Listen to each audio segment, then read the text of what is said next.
man. I do what I do. 1810 to 1887. She was a politically significant figure in Nigerian history because of her role as a powerful female aristocrat and slave trader in pre-colonial. So this is our Nigerian sister, right? She's a powerful aristocrat. She was involved in it too. So your kings and your queens right here. We talked about some Ghanaian people now, prominent Ghanaian citizens. Now we're gonna talk about a prominent Nigerian sister right here. This is her.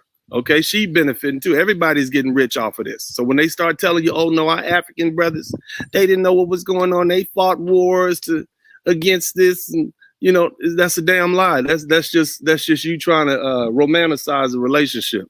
They didn't care a damn about your black butt. They wanted the money. They got the money. They was trading you for all sorts of stuff. This is part of your history. Let's go ahead and get it. Colonial Nigeria. She was a major figure in Lagos during the reigns of Ibadan, Oluwole, Akitoye, and Asunmu. In December 1851, and under the pretext of abolishing slavery, the British bombarded Lagos, dislodged Kosoko from the throne, and installed a more amenable Akitoye. The British had to bomb this lady and get her out of this. Okay, slavery's enough. It's messing up what we trying to work for a little while. You got your money, fine. You got to end it now. Okay, you're messing up the money. All right, at the point where slavery became something that they didn't want to do anymore, whatever, the white folks says she didn't want to end it. They had to get her up out of there. Okay, they had to get her up out of there. Now, a lot of you are still stuck on the fact that, the country of Great Britain didn't exist at the time. The country of Nigeria didn't exist at the time. The country of Ghana didn't exist at the time. Well, in 1619, the United States didn't exist. It didn't come into fruition until 1776. Okay? The United States it was a colony of Europe until 1776.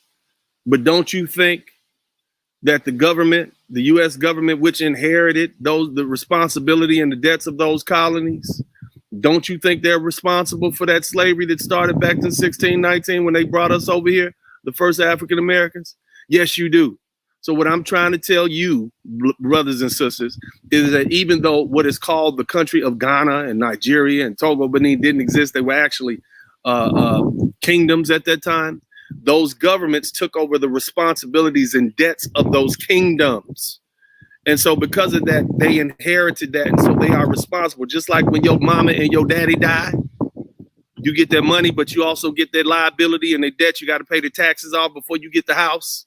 If somebody sued them, you inherit that debt, that judgment. You need to satisfy that judgment. Same thing. All right.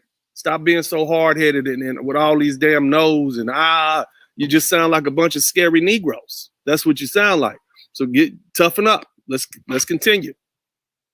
Of Lagos. Though Akitoye signed a treaty with Britain outlawing the slave trade, Tinubu subverted the 1852 treaty and secretly traded slaves for guns with Brazilians and Portuguese. She still insisted on selling slaves. She's okay. Well, I'm gonna sell it to Brazil then. Because remember, slavery in Brazil didn't end until 1888. The slavery, it was outlawed, right? So by 1850, she's signing a treaty with Britain, but still selling black folks, kidnapping and selling black folks out the back door to Brazil. Still doing it. Still. That's greed. These are not, look, you love romanticizing Africa. These are kings and queens. This is what your kings and queens were doing. Now, not all of them, because, but the ones that were around at the time, they were doing it. I'm not talking about the ones that was back in the 1200, 1300, some of them actually, but the bottom line is this is what was going on. Stop running from it. Run to the truth, not away from it. Traders. 3. Francisco Félix de Souza, 1754 to 1849. Francisco Félix de Souza was a major slave trader and merchant who traded in palm oil, gold, and slaves. The Afro-Brazilian migrated from Brazil to what is now the African Republic of Benin. So Togo, Benin, that's where a lot of us are from. This dude was in Brazil.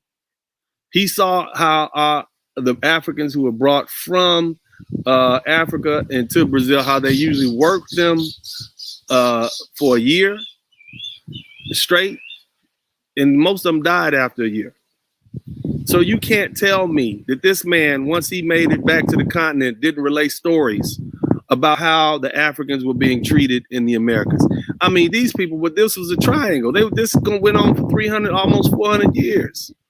From they would communicate. They just like you. They talk just like you talk. They go to the bar, have some ale, a little beer. You know what I'm saying? Get a little fish and chips, right? And talk about what they've been doing and what they've seen. Family, that's what I'm telling you. So for you to still sit up here and say, "Oh, they didn't know what they were doing. It was different," you just sound like a damn fool at this time. You just sound stupid at this time, fellas. This man started off in Brazil. Went from Brazil as a slave trader to Africa, right? And then kept up with the slave trade. He knew Brazil was one of the worst places to be.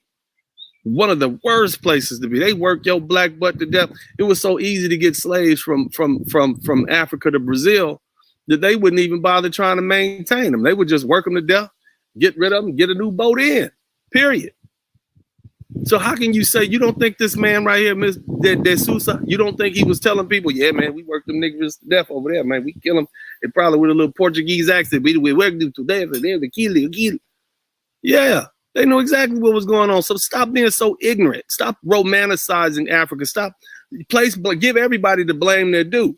And remember, this is a money conversation we have. But who's responsible for paying the money? Okay, this is what we're talking about. Let's continue. He has been called the greatest slave trader. De Souza continued to market slaves after the trade was abolished in most jurisdictions.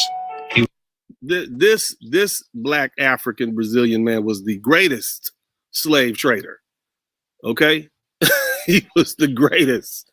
Okay, that's what he's the greatest slave trader. All right.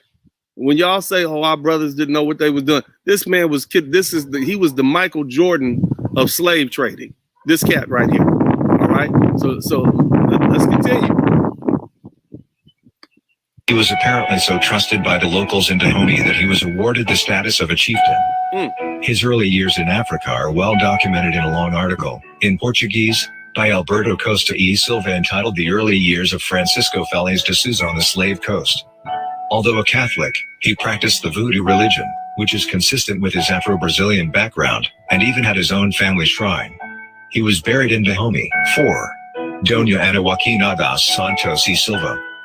Dona Joaquina das Santos e Silva was a very renowned personality in 19th century Luanda. She was an Angolan elite of African and Portuguese. Rwanda. That's what he means. Rwanda. So you got another woman in. So she's another prominent one. So basically, the rich black folks in the royals were making plenty of money, selling black folks. Period. They, this is what I hope you're getting the point now, family. I hope the blinders are coming off and you won't be so silly anymore. Let's keep watching. Descent. She became rich from selling slaves in her region to slavers who wanted black people to ship to the Americas. Until the early 2000s, Dona Joaquina das Santos e Silva's home and warehouse for slaves were still standing in Luanda's Cidade Baixa area. It was turned into a court of justice after it was demolished and rebuilt. There are still remnants of Angola's slaving past dominated by Dona Ana in the capital Luanda. 6. Rabi Az-Zubair, 1842 to 1900. He was a Sudanese warlord and slave trader who established a powerful empire east of Sudan. This is a warlord. Okay, these are your kings and whatnot right here. These are your kings and prominent Africans. Said, this is what we're doing right here. This is so when you say the blacks didn't know what they were doing, they knew just what they were doing. That's somebody there. We got a picture of this man with a head. Now some of y'all, well, how do we know it's true? Look it up. Google the names. It's in the Wikipedia. You don't believe that? Okay, fine. I mean, it's only so much I can do. If you don't want to believe it, you just go right on ahead and don't believe it. But this is the case that'll be proved up if we ever gonna get reparations and we're gonna make everybody pay. That's gonna have to include our African brothers and the governments and the predecessors of those governments, i.e. royal family, the prominence, whatever they have, landowner. Oh, and look, if this is making you all uncomfortable, I can't wait till we start talking about the Black Americans and the prominent Black American families who own slaves. Let me give you a hint. If your daddy or your granddaddy or your great-great-granddaddy owned some land in South Carolina, Alabama, or Mississippi, then he probably was a slave owner. And so he's going to have to pay you and your family. Y'all going to have to pay reparations too to the rest of us Black Americans who didn't own that. Amen. Oh, that's going to make you real uncomfortable. We'll get to that next week. Yeah. So again, so keep on. There's something in here for you. I got something for you, baby. We're going to make it happen today. We talking about a lawsuit. All right. We talking about reparations. So you got to pay. You got to pay what you owe.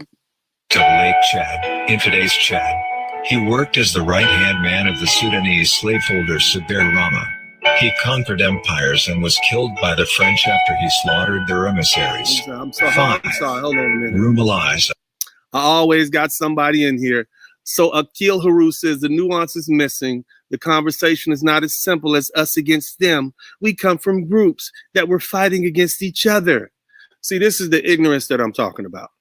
See, this bless his heart. Okay. He's saying basically we come from different tribes, and the different tribes were, fighting against each other, and they would take on prisoners of war, and then they would sell them, and they would use them as slaves, and the slavery that we had in Africa was different than the slave.